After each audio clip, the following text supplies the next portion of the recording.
Live at Rudy's Country Store and Barbecue, bringing you the best in real Texas barbecue.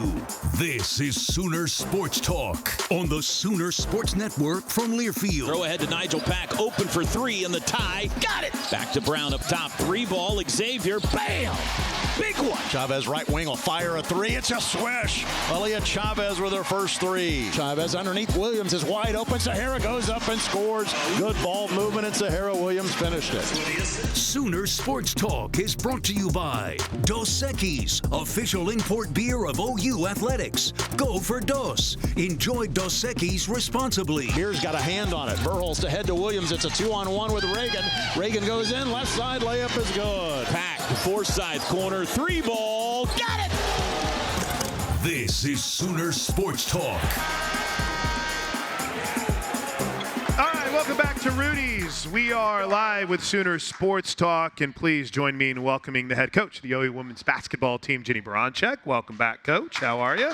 You know, we've had better days, but we're doing okay. Did you get a chance to practice today, or was today a day off? Today was actually technically an off day. Oh, okay. We got some visual work in. That's good. That's good. We watched some film. I introduced myself to Zaya Van for like the 86th time, but welcome her to the stage here at Rudy's. Zaya, thanks for taking time to hang out with us today. Of course. Of course, you know I got to ask you what I asked you when you first got up here. How's Skylar doing? How's life for Big Sis? Skylar's good. She's in Spain right now playing basketball. So. You guys talk a lot, or a little bit, or? Just a little bit. Whenever That's she answers I was giving the her phone. a hard time. Whenever she answers the phone, you're going to blame her. Yes, okay. Skylar, answer the phone. But I just gotta ask. I had so much fun covering your sister and then seeing you come here and knowing your dad's relationship with Oklahoma as a legacy, I guess kind of like a double legacy, both your sister and your dad. But what's it been like for you to be an Oklahoma Sooner? It's just been a dream come true, honestly. I've always wanted to play here. So getting to play here has been, like I said, just a dream come true, and it's been a lot of fun. All right, we got a lot of questions for you, but of course, Coach, let's dive into Sunday. First of all, how about that crowd? That was really everything that you wanted it to be, wasn't it? You know, it was, and honestly, it was really cool to be able to come out of that tunnel and see so many people, and you know, we had the stripe. And so it was really neat to be able to see that when you come out. Sometimes you see a couple sprinkles, but there were stripes, you know, and it was full, and it was really awesome. And I thought we started the game really well, and I thought the crowd was a big part of that. And then obviously we had some moments that weren't so great, but really, really thankful, and what an incredible dream. And we'll just, you know, we got to just work harder and harder and harder to continue to have that happen, and we'll be better and better and better for it. I think what it shows me, too, is that appetite is there. And we've seen it with the regionals, even though it was at such a tough time. I say the regionals, I'm sorry, the NCAA tournament. Even though it was at such a tough time in the afternoon when we're playing Iowa, yeah, we get a great crowd out there. For you as a coach, again, I know it's frustrating with the result of the game. But is it somewhat reassuring when you see a crowd like that and you know that energy and that passion is out there with the fan base? Oh, you know, we love our fan base. We love the fans that are here. I mean, it's, you know, going with a really tough week, 2 weeks for us, for the men, and there's still people here. This is pretty amazing. And, you know, to be able to have that kind of a crowd at for our team is really awesome. And I love that we continue to build it. And, you know, we've done it really grassroots style. I think the people in this room have been a huge part of why we've had that. You know, I've been in here a lot of years now saying, just get more friends, everybody, get more friends, bring them. And I'm just going to continue to say that and continue to be thankful. And you know what? We're just going to continue to get better. We just have to continue to get better because we really want it for you. I can promise that. And we've got to get to a point that we're used to that. Yeah. And when we're used to that, we're going to really start to thrive on that energy. What was the energy like as a player on Sunday with that crowd? Oh, yeah, the energy was amazing. Like, I don't know. Like, I've never played in an environment like that, and that's just, like, the type of environment you want to play in, like, every night. And so it was amazing. And, yeah, I thank everybody that was there last night. I just want to thank all of you. Yeah, it was fun. I mean, unfortunately, as Coach said, it didn't go the way that you wanted it to on the court. But Coach Denny, you said you had a chance to go back and look at it. What are some things that stood out that, I don't want to say concerned you, but kind of led to the result not being what you wanted? Outside of LSU being really good. No, I mean, and they are good. And You know, when you have a team and you start to realize, you know, right now Beatrice Colton's out, and so we have 10 players, and 7 are freshmen and sophomores. And, wow.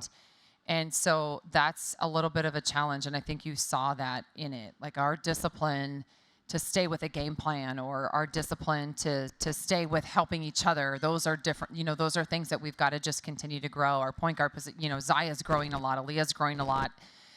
We've obviously got to get the ball to Reagan Beers a lot more, and we saw a lot of opportunities that we could have, should have, would have. Or those are moments of there's a difference of playing free and playing together, and we have to find that. We have to find how we can find our freedom and we can set each other up, and that's something I think that we're missing a little bit. Really on offense and defense in that game. I think defensively we had been doing a really good job of covering for each other and really guarding and setting a tone. I think we weren't necessarily great. And when you have a team that is so good in isolation and so good, you know, in ball screen offenses, we just needed to be better. And I think we know that, and we need to let those things fuel us, especially when you go from one end to the other, from a defensive perspective to an offensive. Zaya, for you, are you someone that you're eager to get back on the court and kind of wash it, or do you like having the time to look at the film and try to fix some things? What's kind of your mindset? I really like having the time to like just look over where there were mistakes, where we messed up, just so we can like learn from those mistakes, and then just do better in the next game. So you like the film part of it? I do. The film? Yeah, like it definitely helped a lot. Yeah. It's the same for you, Coach? Well, I think Zaya, I don't mean to keep chirping in, but go for it. Zaya's, I mean, just even from watching film a year ago to now, I mean, we watched the entire game, and Zaya was in there in my office today for a few hours. I mean, and she had, sometimes it was just her, sometimes she was with a couple different teammates. But her ability now to be able to see things and then to see things that she needs to learn has grown a lot. And so I think, you know, at first you think you watch film to see all the things the inches that are off, right? Or you needed to be here, you need to be here, but there's so much more to it. And I think Zaya saw that, and Zaya saw it in a very positive light, in a action light. And if she continues to grow like that for us, and she's seeing things too where, you know, she can see that, okay, I have to do this for our team to be great. And if we really want to win as a team and we really want to become a little bit more we-centric, there's a lot of things that Zaya has to do, and Zaya wants that, though. And so sometimes people get a little bit nervous, but Zaya's not nervous about it. She wants it, and she craves to be really good, and that's why she's in there on a day like today, where it's your off day, but you want to be great. That's and awesome. So, I'm really impressed with that. Zaya, has that been a part of your game that's always been there, being someone who likes the film side of it, likes to study, or was it something that you had to develop a little bit?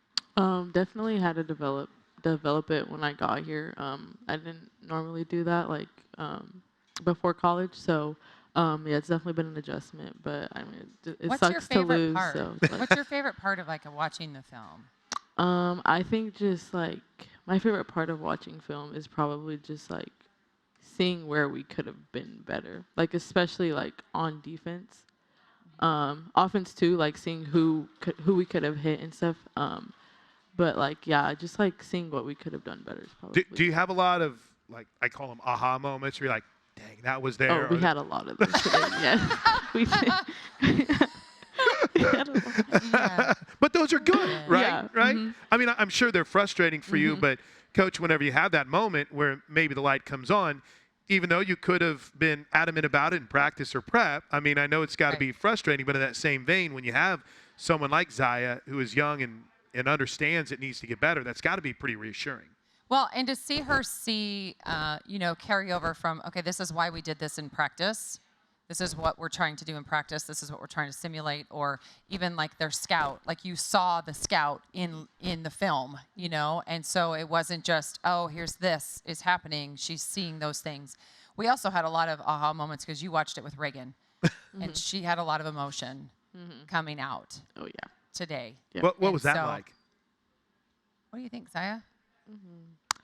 Honestly, I think it was great. Like I feel like we need that at this point. Like we just, I don't know. It's just, It's leadership. Though, yeah, it is. Right? And I think for Reagan, I think they challenged each other, Yes. though. And there was, like I can't just pass it to you here. I gotta see this. But also, I got to know this and we got to do this. In terms of ball screen coverage, there were a couple of moments that we talked about. And then in terms of like, where she's saying, we have to get the ball in here. We got to go here. I got to screen here. I got to do this, and for them to have those conversations. But there was just an immense wanting to learn, but also this immense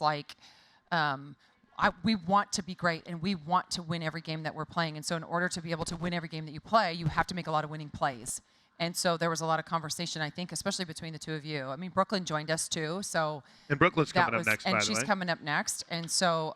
She doesn't seem uncomfortable about the conversation that took place today. But what a cool group to have. You have Reagan, Zaya, and Brooklyn, not a group that normally just sits together and watches film. And so today I thought that was really good perspective. Well, I'll tell you this, as a Sooner fan, it fires me up, and I appreciate you doing that. So thanks for your time, Zaya. This is awesome. Good start to the show today. By the way, our opening segment is presented by Noble McIntyre with McIntyre Law. At McIntyre Law, award-winning Oklahoma personal injury attorneys. Brooklyn's going to join us next. You're watching Sooner Sports Talk live from Rudy's. Sooner Sports Talk is brought to you by Bob Moore Ford, official sponsor of the Patriot of the Game. Riverwind Casino, the official entertainment destination of OU Athletics. Walden Cleaners and Laundry, where the difference is quality. Love's, the heart of the highway. Welcome back to Sooner Sports Talk. We're live from Rudy's Country Store and Barbecue. Jenny Baranczyk is with us. I should point out, Porter and the crew are on the road. They're going to South Carolina. And so Porter Moser and Men's Hoops out tonight. Wish them best of luck out in Columbia tomorrow. Teddy Lehman's going to join us next. We'll talk a little bit about the portal. Join me in welcoming Brooklyn Stewart to the stage for the first time. Nice game on Sunday. Finished with 9, 4-4 from the field. Yes. I know that it wasn't necessarily the result the team wanted, but overall, how'd you feel? Well, first of all, how'd the film session go today? The film session was really good. We got 3/4 of the people that were involved today. I showed up a little bit after, so I came when Reagan and you stayed a little longer. I did. I stayed a little longer, but it was good. It was really insightful. I mean, it's definitely really impactful to hear from a senior and Zaya. So just hearing their point of views of what they thought on the game, and then obviously Jenny's version of it. So it was really helpful. Definitely had some aha moments, like Z said, but it was maybe good. Stop fouling. Yes, maybe that would be helpful. Yes. We need you on the court. Yes. What have you seen from the youngsters so far, Coach? We knew Brooklyn was going to be really special. We knew she was going to be special as a player, as a person. I think she's done a great job, actually, of being a glue personality in our locker room and on our court. And, her personality is infectious. I don't know if there's anybody that doesn't like Brooklyn. I'm referencing, looking at Zaya's.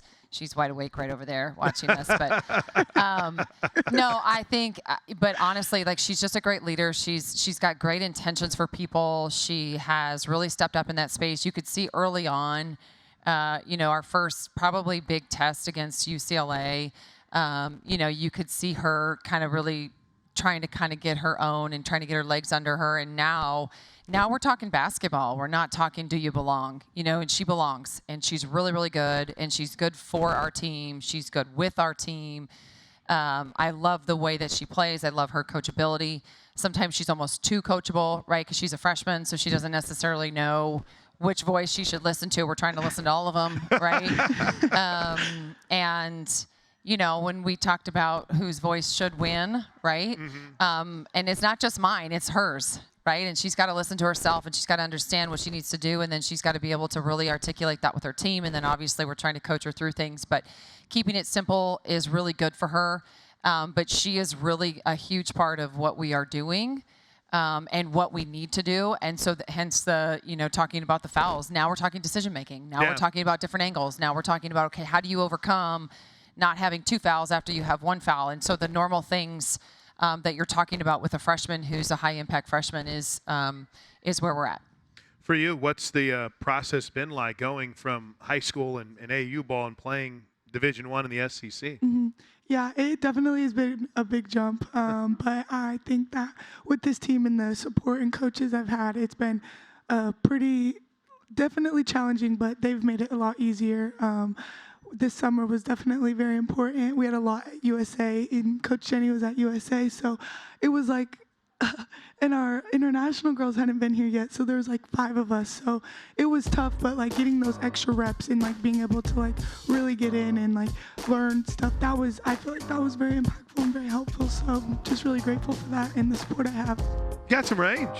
Not afraid to step back and shoot a 3, right? Did you develop that? Because usually, what are you? Are you 6'4"? What are you, 6'3"? 6'3"? 6'3.5", 6'3", and 3. 6'4" to you playing. That might be it. Yeah, 6'4" to me, right? You might have to get taller right. playing. I got to grow a little bit. I'm only 5'9". But I'm curious. So at 6'2", you're probably down in the post most of the time. What was the process like developing that outside shot, or have you always had it? I would say I've definitely had to develop it a little bit more. Mid-range was more my thing, but with this offense and how we play, I just knew that was something I was going to have. So my senior year in AAU last year, I was just really focusing on that because I knew coming in I would have to be confident, and I know Jenny's confident in me shooting that shot. So just being prepared for that. Freshman Brooklyn Stewart is on the stage with us, OU women's basketball. We'll look at the schedule coming up here in just a bit. But it's kind of wild, Coach, because I remember you didn't really have a true 5 your first year, and now you've kind of developed. There's a little bit of depth down there. We mentioned, obviously, Beatrice, who was going to be here tonight. You know, she's working through some things right now. But is the depth where you want it to be in the post right now? Is it something you're still developing? I mean, just by sheer numbers, not necessarily, but I think there's a variety of ways that we can play. But you know, I think honestly with the portal and with NIL and all of that, like things are different, right? And so we've also had the extra COVID year, so we graduated a lot of seniors last year. And so when you go through that many years, and we had so many 5th-year seniors over the years, one, it's a little different coaching freshmen. And so, you know, some days we're really good in terms of our depth, and some days we're still younger. And there's just a reality in that. But, you know, you look at Emma Tolan stepped in yesterday for Beatrice, and, you know, especially when we had foul trouble a little bit with Reagan and Brooklyn, you know, it's the next player up, and we got to, figure that out. And I think those are things that we're trying to really navigate and figure out. But when you have a Sahara Williams and a Peyton Verhulst who can play multiple positions, that's pretty good. Talent, we're good. We've got to figure out how to stay on the floor, and we've got to figure out how to play together a little bit better. And I think those are things that we're learning. And it's not one thing that's if it were one thing, it'd be really easy. But we're gonna put our head down. We're gonna grind, and we're gonna grind together. By the way, this segment is being brought to you by Dos Equis. Dos Equis, the official import beer of OU Athletics. Go for Dos. Enjoy Dos Equis responsibly. What has that adjustment been like? I know we kind of talked about it a little bit earlier, but I love that you brought up beer, and then now you're asking about her adjustment to college. That's awesome. I mean, it's just smooth sponsorship segues is what we do here. We just keep it smooth. But from your perspective, the adjustment to playing without fouling and the challenges of that. What will that adjustment take? Yeah, exactly. Maybe that's it. I'm speaking it into existence. Okay, I'm saying it's going to happen. But what is that like for you? Because sometimes it can be, and I know you don't like me blaming officials. Sometimes it can be the whistle. Sometimes it can be the way the game is called. Sometimes it can be your mistakes. But what's that process been like for you? Yeah, I mean, especially today, we talked about it quite a bit. I just need to, like Jenny said, not have as many freshman moments. And I think that's not how I said it. No, that's not. I just need to not overcorrect so much. My thing has been kind of like, oh, I messed up. How can I fix it? And that has been what is causing me to foul, and not even just in this game, in the last couple. So I think just really focusing on that. Isn't that a cool response? Yeah, it's a great And that's response. Exactly what she said to me today too. I thought, wow, like we are, like we're trying to overcorrect, and I think it's the perfect way to be able to put things in. And you know, sometimes when you try to overcorrect things, obviously things don't go well, and so. And at the same time, I think the more that she can rely on her instincts, the better that she is. Real quick, we only got a couple minutes left, but I did want to get to the start of you in hoops. What I mean, have you always been taller? And they're always like, gotta get her out on the basketball court. What kind of got you involved in hoops? Yeah, so both of my parents were coaches, so I've kind of grown up in the gym, and I didn't always used to be so tall. My older sister, she was always taller than me. So yes, my parents were pretty much like Yeah, she's going to play basketball, and my sister played, so I just wanted to follow after her. So, yeah, always been in the gym. How much older is she? She's 2.5 years old. Oh, wow. Yes. All right, so my daughters are separated by 5 years, and they Okay. fight all the time. Oh. How did you guys handle that? Did you fight a lot? Don't ask. They were perfect. Oh, were they really? Yeah, and they're like best friends. Are I you know. serious? I know. We And like her are. parents are amazing. They are. I do. I have a great family. I'm very No, fortunate. my kids don't have the same parents. Neither do yours. Same. They fight all the time. In fact, they're probably fighting right now. Yeah. By the way, let's take a look at our upcoming schedule for Coach Ginny B and the OU women's basketball team. And it's brought to you by One Oklahoma. One Oklahoma, powered by Sooner Sports Properties, fan-fueled, athlete-focused. And, Coach, that grind in this league, it doesn't get any easier with South Carolina coming to town, does it? No, it doesn't. But it also continues to, you got to keep learning and you got to keep growing, and they'll expose you. I mean, they're as good as anybody at exposing a team. And so that's something that, you don't sign up for this league to just to step on the floor and kind of participate. Yeah. You got to be ready, and you got to play, and you got to play all 40 minutes. You can't give up 1 minute or it's a 10-0 run. And so, especially with the teams that are competing for national championships year in and year out, and, talk about teams that have depth, and they're so good. But we also have to be ready. We can't be nervous. We can't be scared. We got to be ready, and we got to be ready to go. And I really, really do believe in this team. As long as we continue to try to become a better team, which is where we're at, and as long as we are addicted to growing, we just have to get better. I think really good things are going to tend to continue to find us. Great stuff. Thanks, Coach. Appreciate Appreciate you. you. Great Thanks, job, everybody. Brooklyn. Boomer. Thank you. All right, we'll talk a little football next. You're watching Sooner Sports Talk live from Rudy's. Sooner Sports Talk is brought to you by Sooner Kids Club. Log on to Soonersports.com/kids for information about joining the Kids Club presented by OG&E and brought to you in part by Devon Energy. We want to thank all of our Sooner Radio Network affiliates across the state and region. Fans can check out Soonersports.com for an affiliate in your area. And if you're traveling outside the state of Oklahoma, you can listen to all the action on either SiriusXM Radio or download the Varsity Network app and listen free. Dos Equis, the official import beer of OU Athletics. Go for Dos. Enjoy Dos Equis responsibly. One Oklahoma, powered by Sooner Sports Properties. Fan-fueled, athlete-focused. Rudy's Country Store and Barbecue, bringing you the best in real Texas barbecue. All right, I'm pumped about this. Welcome back to Rudy's.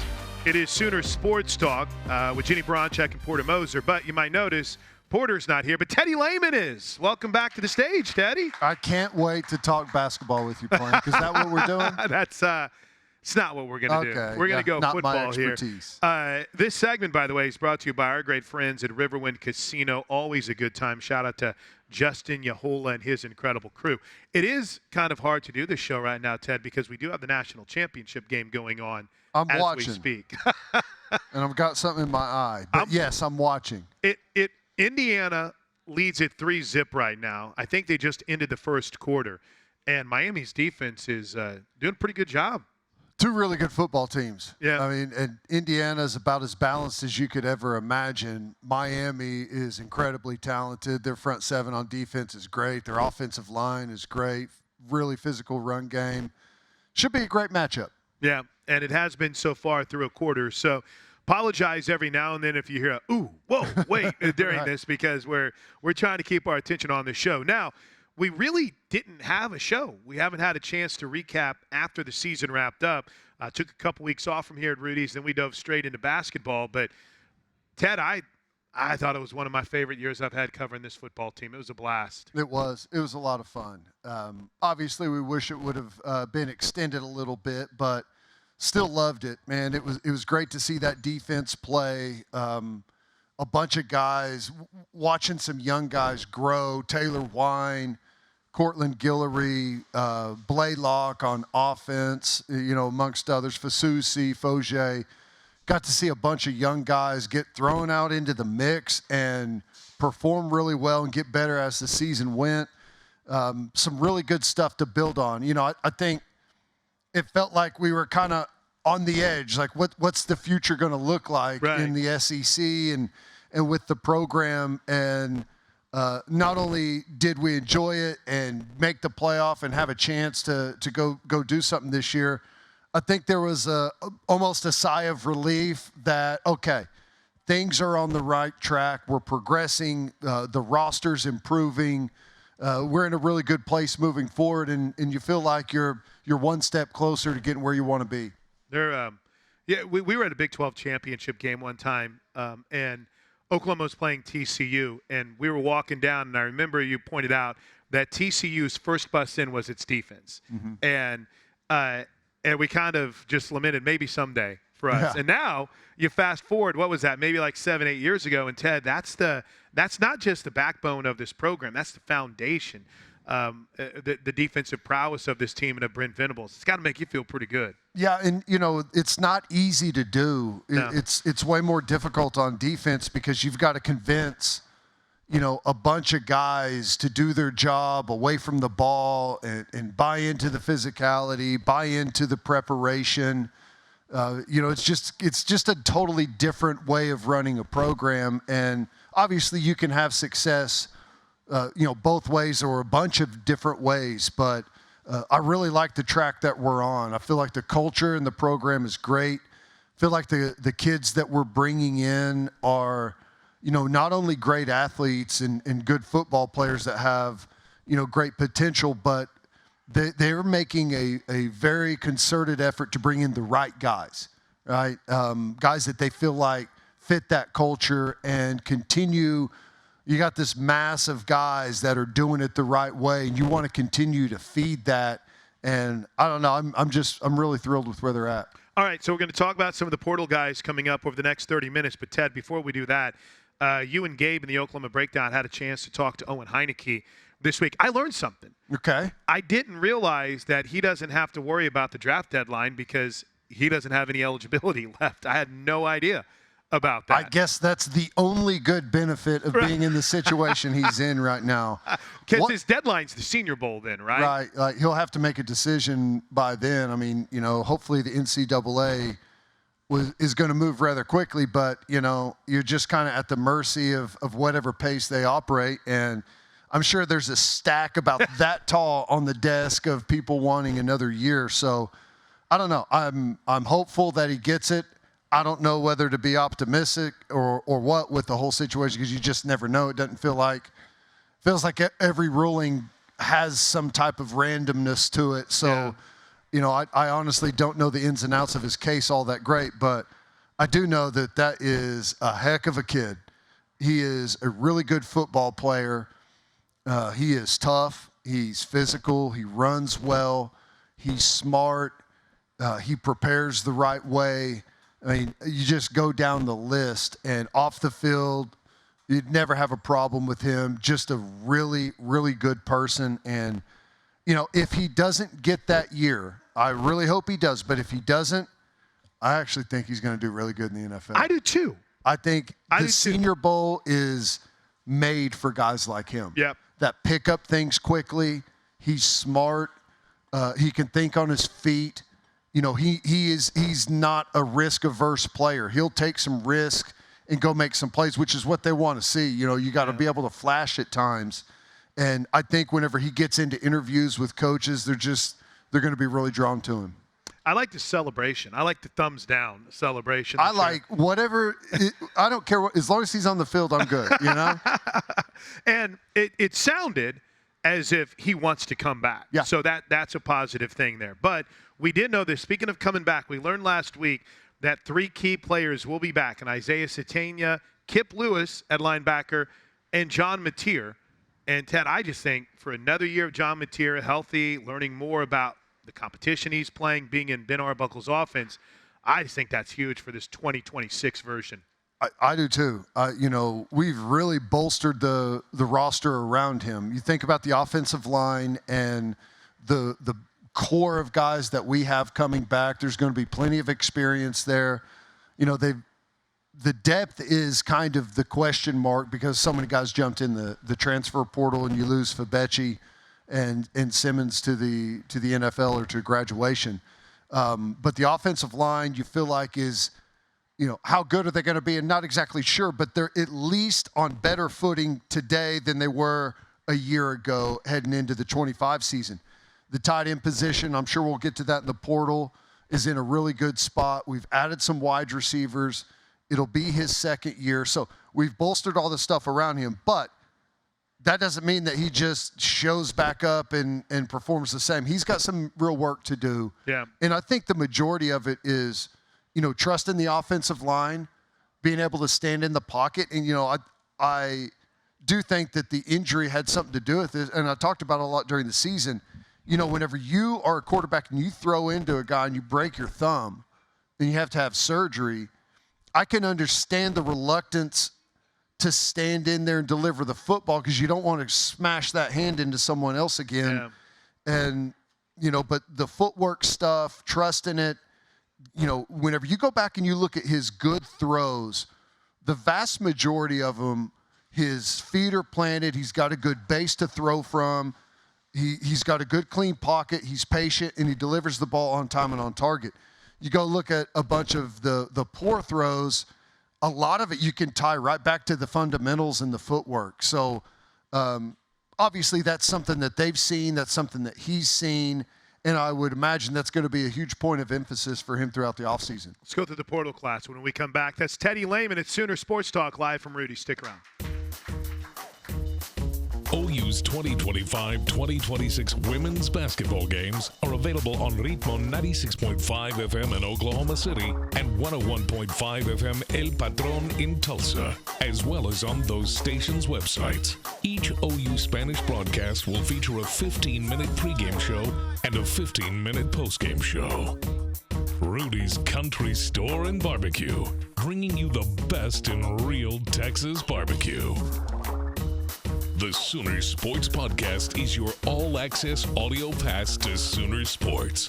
Listen as Toby Rowland and Chris Plank talk all things Sooners. Log on to Soonersports.com/podcast or search Sooner Sports Podcast in your favorite podcast provider. The Sooner Sports Podcast is presented by Allstate and Riverwind Casino. This is Sooner Sports Talk along with Teddy Lehman. I'm Chris Plank. This segment, by the way, is brought to you by Mercy. Your life is our life's work. All right, Ted, right out of the gate, I have the Rudy's question of the day from Trevor in Washington. Remember, for the best in real Texas barbecue, Rudy's Country Store and Barbecue. He wants to know, what is Teddy Lehman's overall thoughts on the Oklahoma portal class? I like it. I think it's really balanced. I think you addressed some of the needs that you really had. There's a couple of players in there that I really like for immediate impact. And then, one of the traits that you see pretty often throughout the list, not everybody, but a lot of guys have multiple years of eligibility left, which I think is big. And that's, a point that Venables and Nagy have talked about. Like, you don't want to be in the 1-year rental phase. You want to be able to get guys that have multiple years that can come in, and maybe it takes a little bit of time to grasp the system and, and to develop into the type of player that they want to see you. Because if you wait until the player is fully developed and everyone knows the peak potential, you're going to pay a huge premium. Right. And you're only going to get, a year, maybe two at best. So I really like that some of the players on here have multiple years remaining. Well, let's and by the way, Rudy's Country Store and Barbecue, great host. Check them out. They bring you our question of the show. Well, I'm going to hit the low-hanging fruit here. Cole Sullivan comes in, one of those guys with a couple years of eligibility left. Pittsburgh product, played in all but one game last year for Michigan. 44 tackles, two TFLs, 3 picks, 2 sacks, and he made a couple plays against us, unfortunately. What have you seen in Cole Sullivan? He's a good player. He's got nice size. I think he runs well. I think he's got some pretty good physicality when it comes to tackling. I like the way he moves and stays square to the line of scrimmage. He looks like he's got above average pass dropping skills where he can read patterns and kind of manipulate his drop a little bit. So I think that there's a lot there. I don't think he's a fully polished player that you just plug and play and this is going to be a guy that goes and makes 100 tackles for you. I think there's a lot of development left, and there's plenty that we can get out of this kid. But I really like the base and the fundamentals, and has a good understanding of the position. You could tell that he was coached well previously, so he should be able to hit the ground running. And, depending on what happens with Heinicke, we don't know yet. We got Kip back, as you mentioned. So there's going to be some good competition there to see if he can come in, grab the system quick enough to be able to take over a starting role and really get moving forward. And I think it's great that Kip's there to have a guy that whoever's there, whether it's Sullivan or one of the other guys on the roster, has that experience that they can lean on. It's totally different playing, with two guys that don't fully grasp the system yet, as opposed to one guy that's been here, going on 5 years. Taylor Heim and James Nesta are names that we might want to be getting used to, Sooner Nation. I like both of those players a lot. I think they got a chance to play a lot at backer. Let's stick on defense. Pretty busy on the defensive line. Kenny Ozawalu, he is out of UTSA.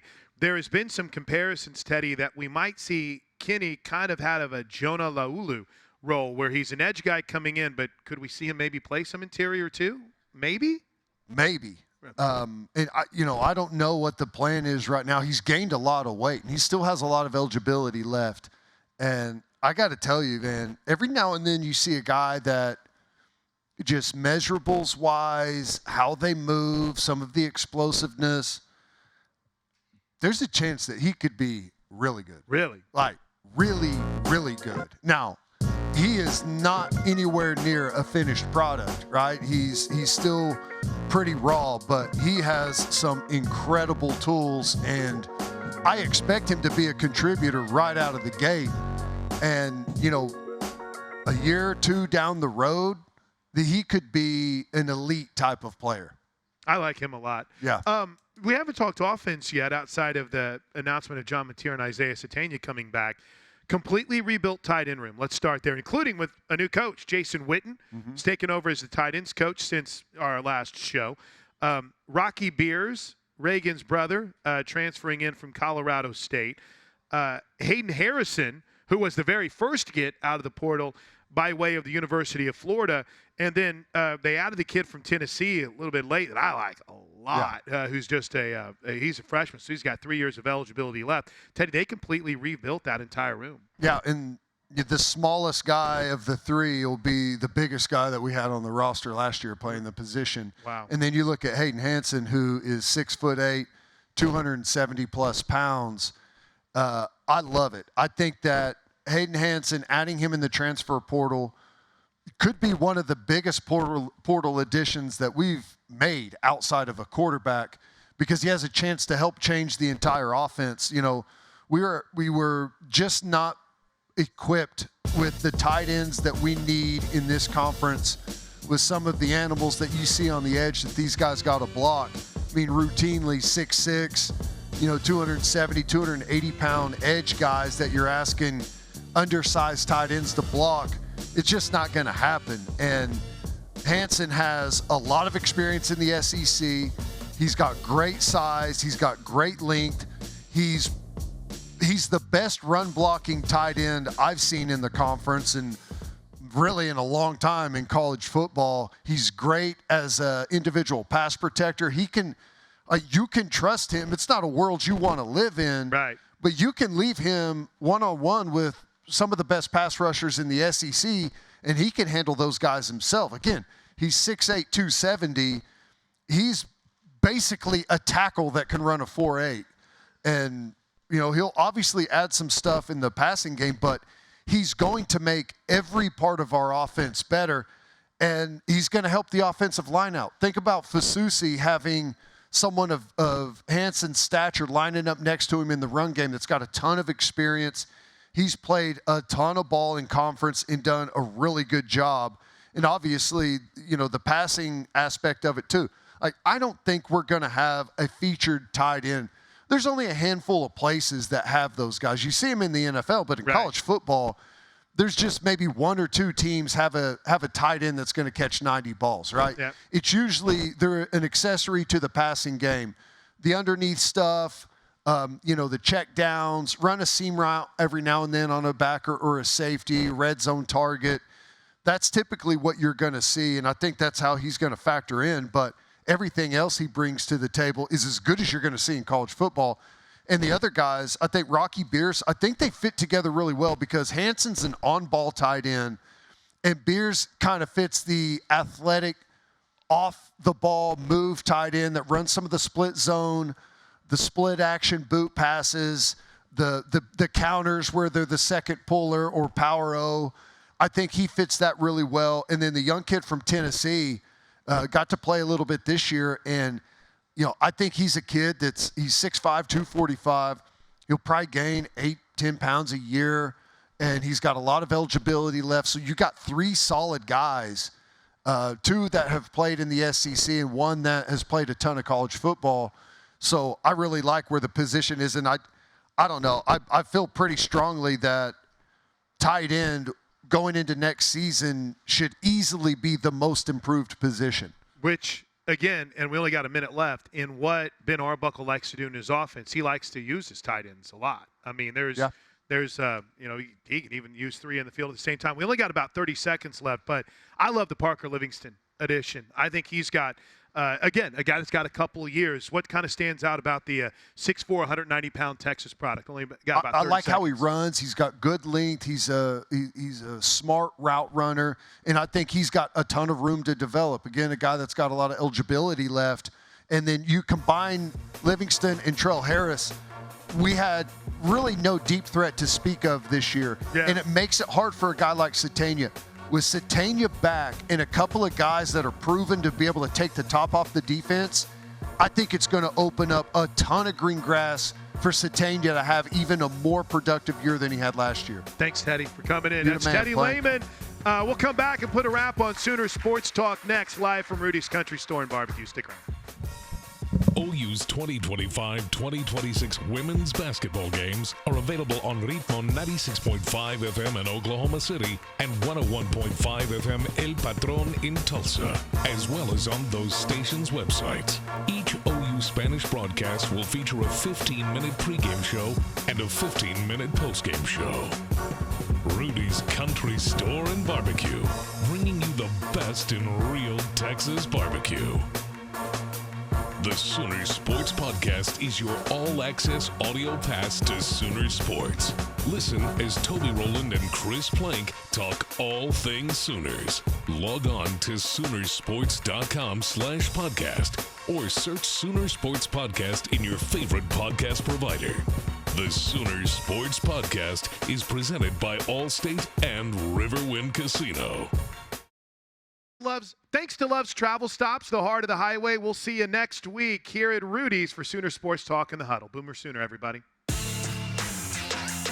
Live at Rudy's Country Store and Barbecue, Sooner Sports Talk has been brought to you by Dos Equis, official import beer of OU Athletics. Enjoy Dos Equis responsibly. And by Rudy's Country Store and Barbecue, bringing you the best in real Texas barbecue. The preceding has been a Learfield presentation on the Sooner Sports Network.